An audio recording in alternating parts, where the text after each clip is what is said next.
Hey, Forge fans, it's the Forge Audio Network. I'm Anthony Urciuoli. I am your digital host as we preview Forge FC's upcoming away match against York United Friday night at 7:30. Both clubs hungry for a win. York hasn't won in a while, and they've lost two straight. Before that, they had a couple of draws. They had a loss before that. So it's been a while since they've tasted victory. So they're hungry, and they get a visit from their rivals. Forge fans, as we know, travel well. We'll talk about that because I want to hear from the players. I want to hear from Bobby Smyrniotis, the coach. Does it make a difference to have a hometown cheering section there during an away match? Does it really do anything? Does it motivate you as a player? We'll hear from Tristan Borges shortly. We'll hear from Smyrniotis, of course, as well. And we'll talk about the fan traveling in a bit. Before we get there, though, as I mentioned, both teams hungry for a win. Forge FC have lost back-to-back home matches, both 1-0. For a team that was scoring at a ridiculous clip for a while there at 3 goals a game.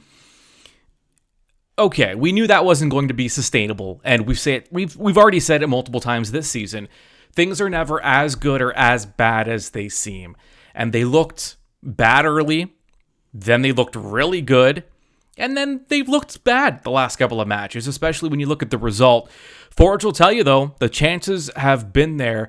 That final touch in the final third, that finish just has not been there. Speaking of finish, York is a very fascinating club.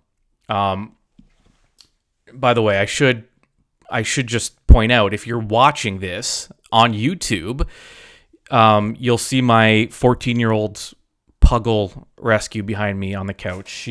She's turning 14 in a couple of days, and I just, she's comfortable. Let's let her enjoy. So that's what's going on in the background there. If you're listening, you can ignore everything I just said because it's irrelevant. Let's go back to York United. I mentioned how fascinated I am by them, and that's because, I love stats. I love advanced stats. York is fascinating. Let me put it to you this way. Their expected goals this season are around 15. Now, that's not overly impressive. It'd be in the bottom half of the league. While expected goals have been 15, they've only actually scored 7. So they're scoring at worse than 50% of what their expected goal rate is. Now, if you're wondering what expected goals, what does that mean? It's the shots, it's the chances that come from dangerous areas that more often than not result in goals. York, for whether it's been bad luck, whether the quality finish just hasn't been there, to have 7 goals when you're expected to score 15, it's a pretty unbelievable number. I mean, everyone's 1 or 2, maybe 3 goals off their expected total. Forge has 20 expected. They've scored 21. So they've scored 3 times as many goals as York has, but it shouldn't, based on the advanced stats, if we're just going by that, it should not be that big of a discrepancy. Now, here's another thing. York is a great 1v1 club. They have guys that can beat you 1v1. In fact, they're one of the best in the league when it comes to just man-on-man, beating your man and getting a chance. Not only are they getting a lot of chances in general and winning their 1v1s, they're winning their 1v1s in the box as well. Again, just now Forge and York play differently. Forge is more of a possession, passing, quick decisions, up-tempo type team. And just looking at the numbers, York is a little more of a 1v1 club. When there's an opportunity to take a man 1v1, they're taking it, and they're very successful at it. In the box, 10 successful 1v1s for York, for Forge 6.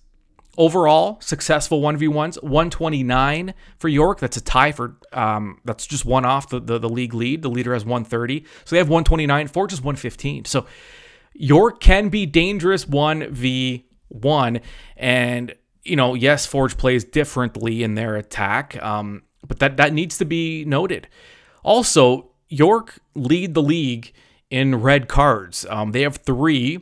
The next closest club, I think it's like a 6-way tie at 1. So York rather has 3 times as many red cards as any other club in the league. Might also explain why they've struggled at points this season to score. I mean, they've been down a man 3 times and three different times this season.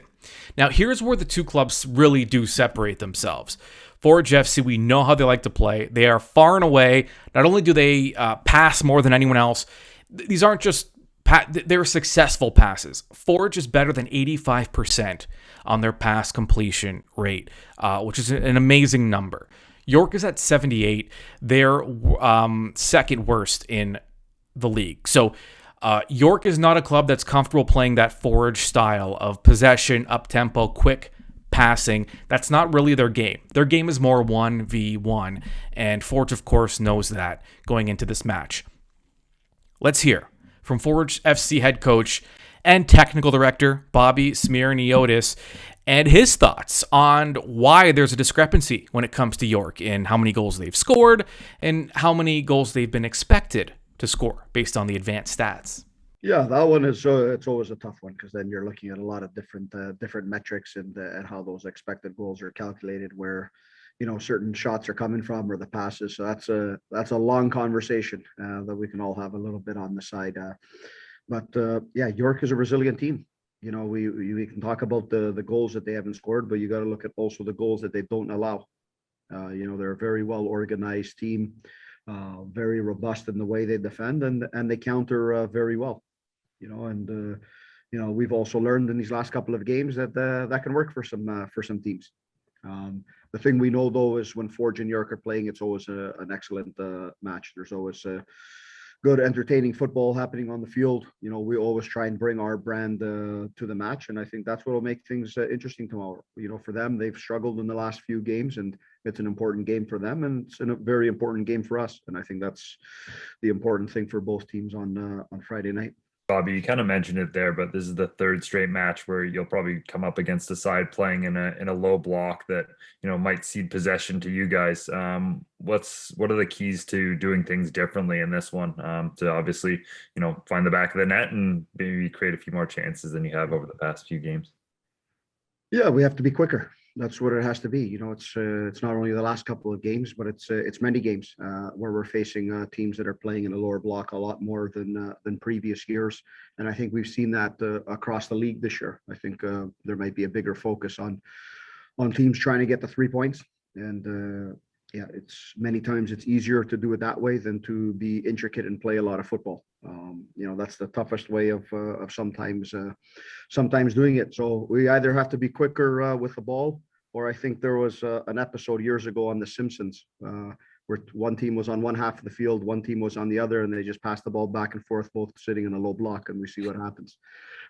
Halfback passes to the center, back to the wing, back to the center. Center holds it.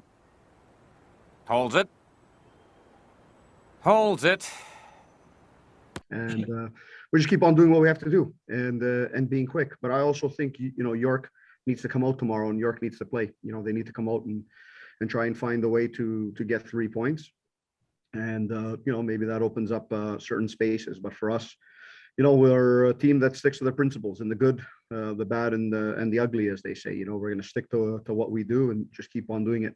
Amazing. I mean, Bobby never disappoints. Speaking of Bobby, another thing I asked him, and we talked about it off the top, Forge fans travel well when they take on York, and there is a visitors section there that is full of orange. And I talked to Bobby and Tristan Borges and asked them both their perspectives on having your hometown fans at an away match.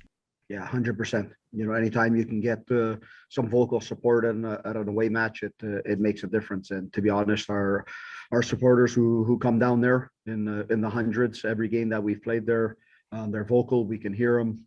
We take their support, and I think it always gives a little bit extra to the team. I think it's important, especially just kind of being on the pitch. It's nice to kind of have your own crowd there, and especially, having our fans. We're pretty close, to home for a lot of us, right? Especially me. But for us, it's. I think a lot of us have been in a lot of pro environments in terms of having a lot of fans. But I think it's always important to have your home crowd close to you guys. Having them cheer on for us during the whole game. Obviously, we hear it. So it's. I think it's really important. All right, now tickets, by the way, for Forge fans still available to that match at York Lions Stadium between Forge and York United Friday night at 7:30. Before I let you go, let's take a look at the standings. Forge FC, despite their 2-game losing skid, still in 4th place on the CPL table with 17 points. They are 7 points back of Cavalry FC, who are at the top of the table. They're tied with Atletico, but they've played one last match. Speaking of that, Forge does have some ground to make up on, every team. They've played the least amount of games this season. What a difference, by the way. We have to point this out.